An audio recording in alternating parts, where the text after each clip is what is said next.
जोहार, मैं आनंद कुमार और आप देख रहे हैं जनमन की बात।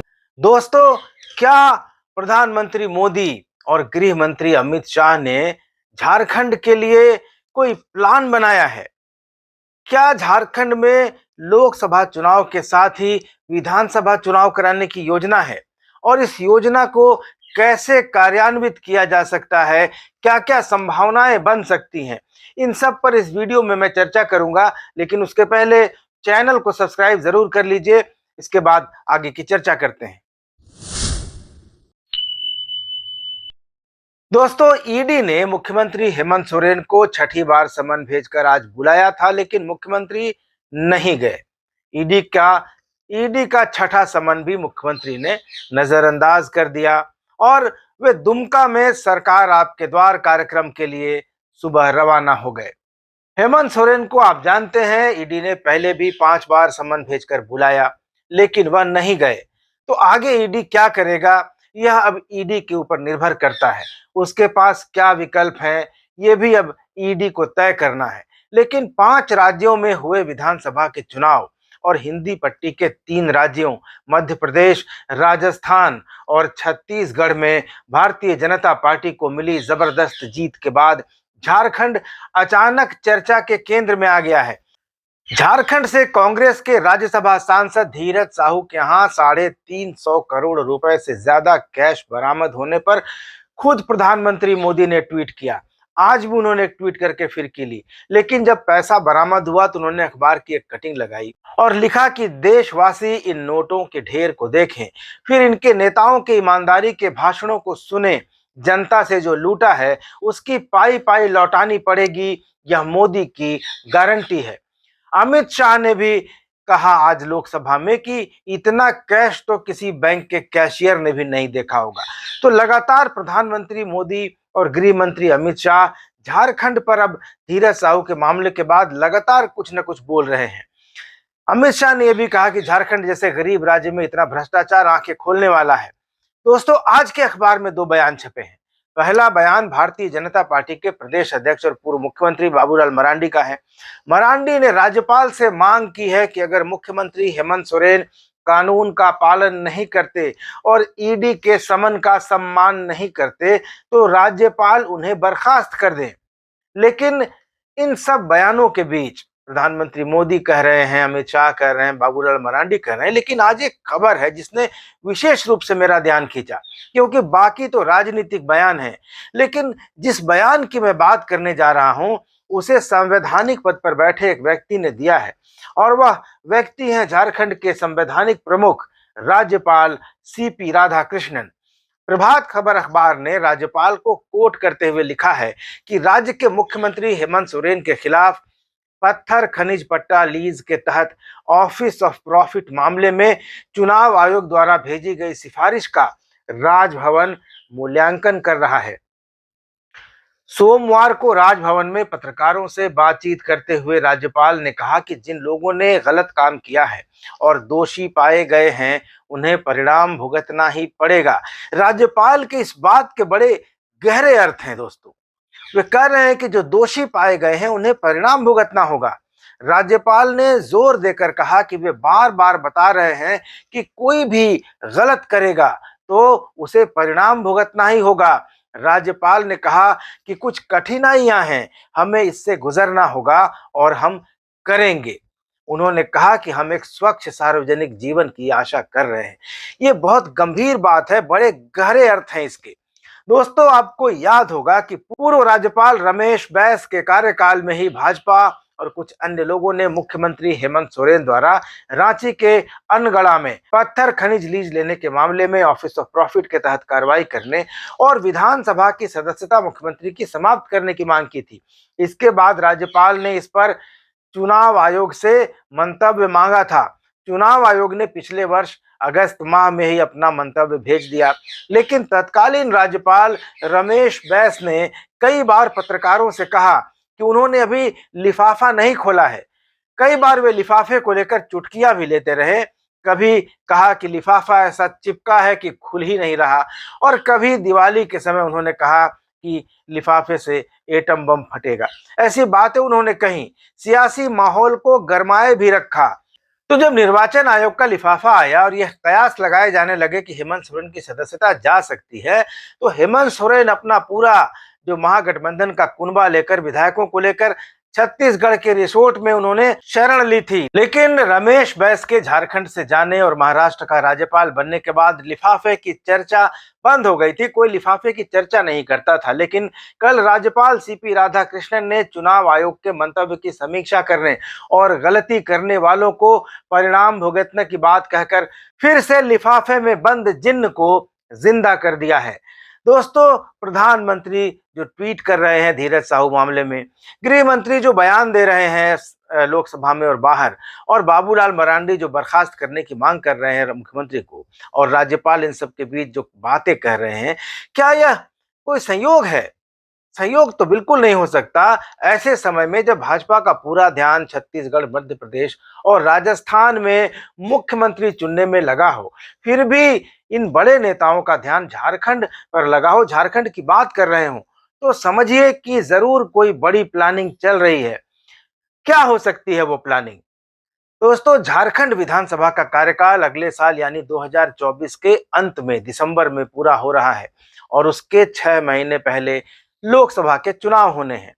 लोकसभा के साथ ही ओडिशा समेत कई अन्य राज्यों की विधानसभाओं के लिए भी चुनाव हो सकते हैं, ऐसी संभावना है। दोस्तों, 2023 में यानी इस साल देश के 9 राज्यों में विधानसभा के चुनाव हुए, जिसमें से भाजपा ने 4 और कांग्रेस ने 2 राज्यों में अपनी सरकार बनाई। 3 राज्यों में क्षेत्रीय दलों और गठबंधनों ने अपनी सरकार बनाई। 2024 में लोकसभा चुनाव के साथ कई राज्यों में विधानसभा के चुनाव कराए जा सकते हैं, क्योंकि साल 2024 में जब लोकसभा का चुनाव होगा, उसके 2-4 महीने बाद ही कई राज्यों की विधानसभाओं का कार्यकाल पूरा हो जाएगा, उनके 5 साल पूरे हो जाएंगे। 3 राज्यों में भारी जीत का लाभ लेने के लिए भारतीय जनता पार्टी यह चाहेगी कि वह लोकसभा चुनाव के साथ ही ज्यादा से ज्यादा राज्यों के चुनाव करा ले, ताकि उसको लाभ मिल सके। 11 दिसंबर को जम्मू कश्मीर से अनुच्छेद 370 हटाने के केंद्र सरकार के फैसले को बरकरार रखते हुए chief justice of India justice DY Chandrachud ने कहा कि जम्मू कश्मीर का राज्य का दर्जा बहुत जल्दी बहाल होना चाहिए और यहां चुनाव के लिए भी जल्द से जल्द कदम उठाए जाएं। उन्होंने चुनाव आयोग को निर्देश देते हुए कहा कि जम्मू कश्मीर में 30 सितंबर 2024 से पहले विधानसभा के चुनाव सुनिश्चित किए जाएं। तो दोस्तों, संभव है कि लोकसभा चुनाव के साथ ही जम्मू कश्मीर में भी विधानसभा के चुनाव हो जाएं। ओडिशा, आंध्र प्रदेश, अरुणाचल प्रदेश और सिक्किम विधानसभा का कार्यकाल जून 2024 में समाप्त हो रहा है और हरियाणा और महाराष्ट्र विधानसभाओं का कार्यकाल नवंबर 2024 में खत्म होने जा रहा है। झारखंड विधानसभा का कार्यकाल 2024 के दिसंबर महीने में खत्म होगा और दिल्ली विधानसभा का कार्यकाल फरवरी 2025 में। भारतीय जनता पार्टी अभी हिंदी पट्टी के 3 राज्यों में जीत से उत्साहित है और उसका उत्साह 7वें आसमान पर है। उसे लगता है कि लोकसभा के साथ इन राज्यों में विधानसभा के चुनाव कराने का उसे फायदा मिल सकता है, तो वह जरूर इसके लिए प्रयास करेगी। और झारखंड में दोस्तों, चीजें बिल्कुल इसी दिशा में बढ़ती हुई दिखाई दे रही हैं। भारतीय जनता पार्टी के सांसद, गोड्डा से सांसद डॉक्टर निशिकांत दुबे 1-2 मर्तबा यह संकेत कर चुके हैं कि झारखंड में विधानसभा के चुनाव आम चुनाव के साथ ही कराए जा सकते हैं। लेकिन यह कैसे संभव होगा? हरियाणा और महाराष्ट्र में भारतीय जनता पार्टी की सरकार है, वहां पहले चुनाव कराने में कोई दिक्कत नहीं है। जिन विधानसभाओं का कार्यकाल जून में पूरा हो रहा है, जैसे ओडिशा और आंध्र प्रदेश जैसे राज्यों का, वहां भी लोकसभा के साथ चुनाव कराए जा सकते हैं, क्योंकि 1 महीने से भी कम का अंतर रह जाएगा। समस्या झारखंड और दिल्ली में है। दोनों जगहों पर गैर भाजपा सरकार है। दिल्ली की पूरी सरकार अभी ईडी के निशाने पर है। 2 मंत्रियों को जेल हो चुकी है, एक सांसद जेल में है। मुख्यमंत्री अरविंद केजरीवाल को ईडी एक बार समन भेज चुका है शराब घोटाले में। हो सकता है कि आम चुनाव आते आते केजरीवाल भी गिरफ्तार हो जाएं और फिर सरकार बर्खास्त करके आम चुनावों के साथ ही दिल्ली विधानसभा के चुनाव भी करा लिए जाएं। लेकिन झारखंड में क्या हो सकता है, ये बड़ा सवाल है। क्या झारखंड के लिए मोदी और शाह ने कोई प्लानिंग की है? झारखंड में पहले से ही कहा जा रहा है कि हेमंत सोरेन की सरकार ये दिसंबर का महीना जो चल रहा है वो महीना पार नहीं करेगी। तो यह कैसे संभव होगा? सबसे आसान जो रास्ता दिखाई दे रहा है हेमंत सोरेन सरकार को गिराने का या मुख्यमंत्री हेमंत सोरेन को रास्ते से हटाने का, वह रास्ता यह है कि ईडी बार बार समन भेजे जाने के बावजूद उपस्थित नहीं होने पर मुख्यमंत्री हेमंत सोरेन को गिरफ्तार करके जेल भेज दे। इससे सरकार संकट में आ जाएगी, क्योंकि हेमंत सोरेन इकलौते ऐसे नेता हैं जो पूरा गठबंधन अपने कंधों पर चला रहे हैं। अकेले सर्वमान्य नेता है, निर्विवाद नेता है, उनके बाद कोई नंबर 2 नेता नहीं है गठबंधन के पास। तो जब हेमंत सोरेन जेल चले जाएंगे तो सरकार संकट में आ जाएगी और उसके बाद ईडी, सीबीआई जैसी जांच एजेंसियों का डर दिखाकर झारखंड मुक्ति मोर्चा और कांग्रेस में फूट डाली जाएगी और पार्टी को तोड़ दिया जाएगा, गठबंधन को तोड़ दिया जाएगा। हेमंत सोरेन के परिवार में उनकी ही भाभी सीता सोरेन असंतुष्ट चल रही हैं। लोबिन हेम्ब्रम 1932 के खतियान पर आधारित स्थानीय नीति को लेकर सार्वजनिक तौर पर नाराजगी जताते रहे हैं, नाखुशी जताते रहे हैं, विरोध करते रहे हैं। दक्षिण छोटानागपुर और कोल्हान के कुछ झारखंड मुक्ति मोर्चा विधायक भी असंतुष्ट चल रहे हैं। तो इनका एक अलग गुट बनवाकर और समर्थन देकर एक नई सरकार बनवाई जा सकती है। कांग्रेस के विधायकों में भी फूट डाली जा सकती है। पिछले दिनों हमने देखा कई कोशिशें ऐसी हुई थी। लेकिन इसमें एक समस्या है दोस्तों।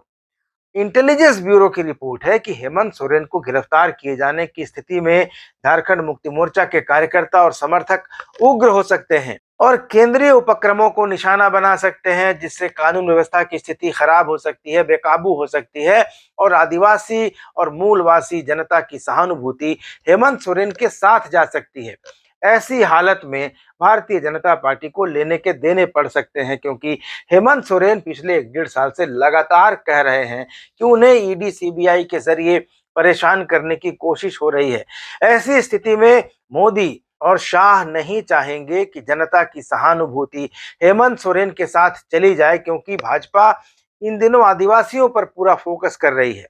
तो ऐसे में राज्यपाल सीपी राधाकृष्णन की बात बहुत महत्वपूर्ण हो जाती है और मुझे लगता है कि जल्द ही उनकी भूमिका भी बेहद अहम होने वाली है। चुनाव आयोग के भुला दिए गए लिफाफे के बारे में उन्होंने अनायास ही नहीं कहा है। राज्य के संवैधानिक प्रमुख पद पर बैठे व्यक्ति के हर शब्द के, हर वाक्य के गहरे अर्थ होते हैं, बहुत उसका मायना होता है। तो क्या उम्मीद की जाए कि हेमंत सोरेन को लिफाफे के जरिए साधने की कोशिश होगी? निर्वाचन आयोग की कार्यवाही का हवाला देकर पहले हेमंत सोरेन को विधायक पद से अयोग्य घोषित किया जा सकता है। उसके कुछ दिन बाद या तो उन्हें ईडी गिरफ्तार कर लेगा या फिर जोड़ तोड़ की राजनीति चलाई जाएगी और हॉर्स ट्रेडिंग की आशंका जताते हुए यहां राष्ट्रपति शासन लगाने की भूमिका तैयार की जाएगी।